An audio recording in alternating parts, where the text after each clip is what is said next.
Welcome my dear students. আজ আমি class 6 রায় ও Martin প্রশ্নবিচিত্রার 2025 সালের তৃতীয় পর্যায়ক্রমিক মূল্যায়নের পরিবেশ ও বিজ্ঞানের 241 নম্বর পেজের 12 নম্বর স্কুলের প্রশ্নগুলি সলভ করব। চলো তাহলে শুরু করি। ক্লাস 6 পরিবেশ ও বিজ্ঞানের রায় ও মার্টিন প্রশ্নবিচিত্রার 241 নম্বর পেজের 12 নম্বর স্কুলের একে দেখিয়েছে সঠিক উত্তরটি নির্বাচন করো। একের দাগ, যে মৌলের চিহ্ন কে সেটি হলো, এর উত্তরটা হবে বি পটাশিয়াম। একের দুয়ের দাগ, প্রদত্ত কোনটি অধাতু কিন্তু তাপের সুপরিবাহী, এর উত্তরটা হবে ডি হিরে। একের তিনের দাগ, প্রদত্ত কোন রাশিটি মৌলিক রাশি নয়, এর উত্তরটা হবে ডি আয়তন। একের চার দাগ, প্রদত্ত কোন রাশির একক ডাইন, এর উত্তরটা হবে এ বল। একের পাঁচের দাগ, বস্তুর কেবলমাত্র অবস্থার পরিবর্তন হলে বস্তুতে কোন ধরনের শক্তি সঞ্চিত হতে পারে, এর উত্তরটা হবে এ স্থিতিশক্তি। একের ছয়ের দাগ, সকল শক্তি শেষ পর্যন্ত যে শক্তিতে রূপান্তরিত হয় তা হলো, এর উত্তরটা হবে সি তাপ শক্তি। একের সাতের দাগ, কোন শ্রেণীর লিভারে বল ও বাধার মাঝখানে আলম্ব থাকে, এর উত্তরটা হবে এ প্রথম শ্রেণী। একের আটের দাগ, একটি সরল যন্ত্রের উদাহরণ হলো, এর উত্তরটা হবে সি শাবল। একের নয়ের দাগ, এককোষী জীবদের রাজ্যকে বলা হয়, এর উত্তরটা হবে এ মোনেরা। একের দশের দাগ, ঢেঁকি শাক হলো এক প্রকার, এর উত্তরটা হবে সি ফার্ন। একের 11 দাগ, জলের নিচে নরম মাটিতে লম্বা করে খাঁজ কেটে বাসা বানায়, এর উত্তরটা হবে বি তেলাপিয়া। একের 12 দাগ, কোন প্রাণীকে সমাজবদ্ধ জীব বলা হয়, এর উত্তরটা হবে এ উইপোকা। একের 13 দাগ, পুনর্ব্যবহারযোগ্য বর্জ্যটি হলো, এর উত্তরটা হবে এ পুরনো লোহার রড। একের 14 দাগ, চাষের জমি থেকে পাওয়া যায় যে বর্জ্য পদার্থটি হলো তা হলো, এর উত্তরটা হবে বি ডিডিটি। দুয়ের দাগ, শূন্যস্থান পূরণ করো। দুয়ের একের দাগ, ফিল্টার করার পর প্রাপ্ত তরলকে বলা হয় ড্যাশ, এর উত্তরটা হবে পরিশ্রুত। দুয়ের দাগ, উদ্ভিদের বৃদ্ধি পরিমাপ করা হয় ড্যাশ যন্ত্র দিয়ে, এর উত্তরটা হবে অক্সানোমিটার যন্ত্র দিয়ে। দুয়ের তিনের দাগ, খাদ্য পিরামিডের এক একটি ধাপকে বলা হয় ড্যাশ, এর উত্তরটা হবে ট্রফিক লেভেল। দুয়ের চারের দাগ, স্ক্রুয়ের গায়ে যে ধাতব প্যাঁচ থাকে তা আসলে একটি ড্যাশ, এর উত্তরটা হবে নততল। দুয়ের পাঁচের দাগ, একই বৈশিষ্ট্যযুক্ত জীবকে বলা হয় ড্যাশ, এর উত্তরটা হবে প্রজাতি। দুয়ের ছয়ের দাগ, ড্যাশ মশার কামড়ে ডেঙ্গি রোগ হয়, এর উত্তরটা হবে ইডিস মশার কামড়ে ডেঙ্গি রোগ হয়।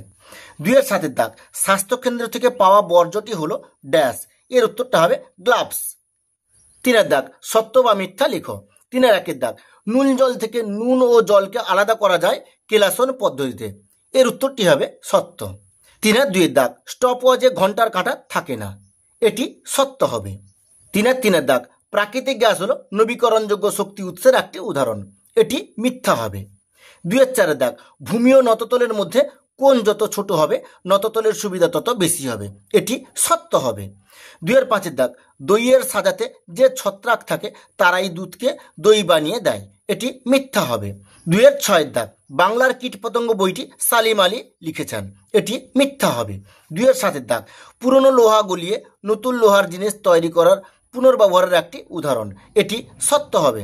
তিনের সাতের দাগ, পুরনো লোহা গলিয়ে নতুন লোহার জিনিস তৈরি করা পুনর্ব্যবহারের একটি উদাহরণ, এটি সত্য হবে। চারের দাগ, নিচের প্রশ্নগুলির অতি সংক্ষিপ্ত উত্তর দাও। চারের একের দাগ, খাদ্য লবণে কোন কোন মৌল থাকে, এর উত্তরটা হবে সোডিয়াম ও ক্লোরিন। চারের দুইয়ের দাগ, দাঁড়িপাল্লা দিয়ে কোন রাশির পরিমাপ করা হয়, এর উত্তরটা হবে ওজনের পরিমাপ করা হয়। চারের তিনের দাগ, একটি স্পর্শহীন বলের নাম লেখো, এর উত্তরটা হবে মহাকর্ষ বল। চারের দাগ, রেডিওর নব আসলে চক্র না অক্ষদণ্ড, এর উত্তরটা হবে অক্ষদণ্ড। চারের পাঁচের দাগ, একটি ব্যক্তবীজী উদ্ভিদের নাম লেখো, এর উত্তরটা হবে আম। চারের ছয় দাগ, ব্লাবার কি?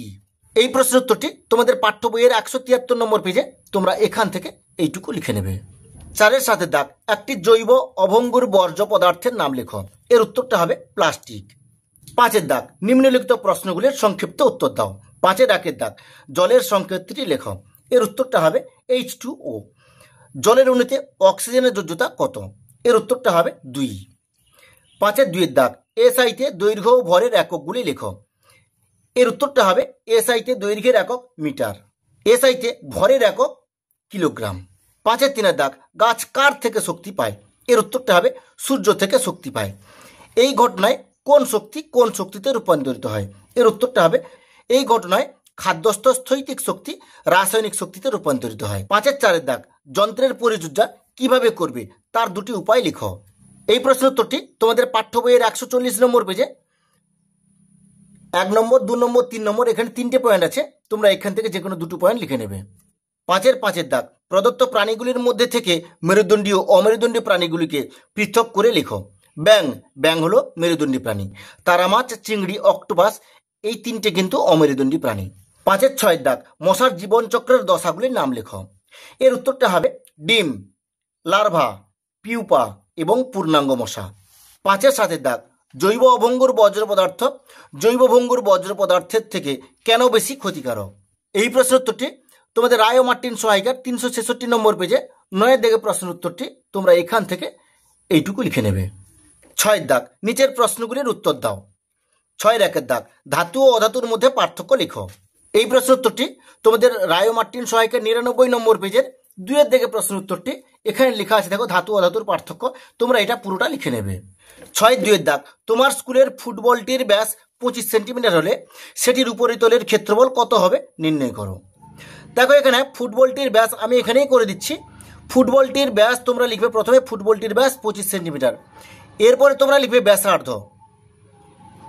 ব্যাসার্ধ কত লিখবে সমান 25/2 সেমি, এরকম লিখবে। এরপরে তোমরা লিখবে যে ফুটবলের উপরিতলের ক্ষেত্রফল, এর সূত্রটা হচ্ছে কি বলে দেখি, সূত্রটা হচ্ছে 4πr²। এই সূত্রটা তোমরা ব্যবহার করবে। কি বললাম তাহলে 4 × π × r²। এবার দেখো 4 বসিয়ে দিলাম, গুণিতক পাইয়ের মান আমরা কি জানি 3.14, এটা আমরা জানি, তাহলে আমি এখানে 3.14 লিখলাম, গুণিতক আর মানে কত 25/2, এখানে কি লিখবো 25/2, যেহেতু স্কোয়ার আছে এখানটায় তাই আমি এখানে 2টো লিখে দিলাম, 25/2 করলাম। বুঝতে পারলে? এবার আমি কাটে করে দিচ্ছি, 2 2 4 করে দিলাম, আবার এখানে 2 কেটে দিলাম, তাহলে এখানে থাকলো কি তাহলে 3.14 গুণিতক 25 গুণিতক 25, এটাকে সরল করলে তাহলে কত হবে 3.14 গুণিতক 25 সঙ্গে 25 গুণ করলে হয় 625, এখানে ধরুন না বলে আমি নিচে লিখলাম। এবার দেখো 3.14 এর সঙ্গে 625 গুণ করলে কত হবে, এটা গুণ করলে আসবে 1962.5, এটা তোমরা কি লিখবে বর্গ সেমি। বুঝতে পারলে? এখানে ধরছে না, এখানে আমি লিখে দিলাম এখানে সেমি। বুঝতে পারলে? এটাই হচ্ছে অ্যান্সার, এটাই তোমরা লিখে নেবে। 6-3 দাগ, একটি কাঁচের পাত্রকে ইটের টুকরো দিয়ে স্পর্শ করলে পাত্রটি ভাঙে না, কিন্তু দূর থেকে একটি টুকরো ছুঁড়ে মারলে পাত্রটি ভেঙে যায়, এর কারণ কি? এর উত্তরটা তোমরা লিখবে কাঁচের পাত্রটিতে পাথরের টুকরো স্পর্শ করলে ভাঙে না, কারণ সেখানে বলের পরিমাণ খুব কম থাকে, যা পাত্রের কাঁচকে ভাঙার জন্য যথেষ্ট নয়। কিন্তু যখন দূর থেকে টুকরোটি ছাড়া হয় তখন টুকরোটি একটি নির্দিষ্ট গতি নিয়ে পাত্রের উপর আছড়ে পড়ে, যার ফলে সেখানে প্রচুর বল প্রযুক্ত হয় এবং কাঁচ ভেঙে যায়। এইটুকু লিখে নেবে তোমরা। পরের প্রশ্ন, ঢাক বাজানো হলো, এক্ষেত্রে কোন শক্তি কোন শক্তিতে রূপান্তরিত হয়? এর উত্তরটা হবে যান্ত্রিক শক্তি শব্দ শক্তিতে রূপান্তরিত হয়। 6-4 দাগ, তোমার হাত কোন শ্রেণীর লিভার? এর উত্তরটা হবে 3য় শ্রেণীর লিভার। এই শ্রেণীর লিভারে একটি সরল চিত্র অঙ্কন করে বল, বাধা ও আলম্ব দেখাও। এই প্রশ্নের উত্তরটি তোমাদের পাঠ্য বইয়ের 136 নম্বর পেজে, এখানে তোমরা দেখতে পাচ্ছ 3য় শ্রেণীর লিভারের ছবিগুলো অনেকগুলো আছে, তোমরা এগুলোর মধ্যে যে কোনো একটা আঁকবে এবং আঁকার পরে তোমরা এরকম ABC এরকম নাম দেবে। এখানে যেখানে এ লিখবে সেখানে তোমরা লিখবে বল, আর যেখানে বি লিখবে সেখানে লিখবে বাধা, আর যেখানে সি লিখবে সেখানে লিখবে আলম্ব। এই এতগুলো ছবির মধ্যে যে কোনো একটা ছবি তোমরা এঁকে নেবে। 6-5 দাগ, উইপোকারা বেশিক্ষণ বাইরে থাকে না কেন? এই প্রশ্নের উত্তরটি তোমাদের পাঠ্য বইয়ের 162 নম্বর পেজে, তোমরা এখান থেকে এইটুকু লিখে নেবে। পরের প্রশ্ন, চাষি পিঁপড়েদের প্রিয় খাবার কি? এই প্রশ্নের উত্তরটি তোমাদের পাঠ্য বইয়ের 159 নম্বর পেজে, তোমরা এখান থেকে এইটুকু লিখে নেবে। 6-6 দাগ, বর্জ্য ব্যবস্থাপনায় 4R পদ্ধতিটি কি? উদাহরণ সহ লেখো। এই প্রশ্নের উত্তরটি তোমাদের পাঠ্য বইয়ের 179 নম্বর পেজে, তোমরা এখান থেকে এইটুকু লিখবে এবং 180 নম্বর পেজে তোমরা এখান থেকে এইটুকু লিখে নেবে। 6-7 দাগ, প্রদত্ত প্রাণীদের জাত ও একটি করে বৈশিষ্ট্য লিখো। এ মাকড়সা, বি শামুক, সিতে আর্চিন। এই প্রশ্নের উত্তরটি তোমাদের পাঠ্য বইয়ের 144 নম্বর পেজে, এখানে লেখা আছে দেখো প্রাণীদের নাম আর এদের জাতকে কি বলা হয়। এখানে লেখা আছে মাকড়সা, এতে ছিল মাকড়সা, আর এদের জাতকে বলা হয় আর্থ্রোপোডা। আর বৈশিষ্ট্য তোমরা তোমাদের বইয়ের 143 নম্বর পেজে তোমরা এখান থেকে এইটুকু লিখে নেবে। বিতে ছিল শামুক। শামুকটা তোমরা এরকম প্রাণীর নাম লিখবে, আর এদের জাতকে বলা হয় মোলাস্কা। আর এর বৈশিষ্ট্য তোমরা তোমাদের পাঠ্য বইয়ের 143 নম্বর পেজে তোমরা এখান থেকে এইটুকু লিখে নেবে বৈশিষ্ট্য। এরপরে ছিল সি আর্চিন। এখানে লেখা আছে দেখো সি আর্চিন, এর জাতকে বলা হয় একাইনোডার্মাটা। আর এর বৈশিষ্ট্য এখানে লেখা আছে, তোমরা এখান থেকে এইটুকু লিখে নেবে। ঠিক আছে, আজ এই পর্যন্ত। নেক্সট ভিডিওতে আমি 13 নম্বর স্কুলের প্রশ্নগুলি সলভ করব।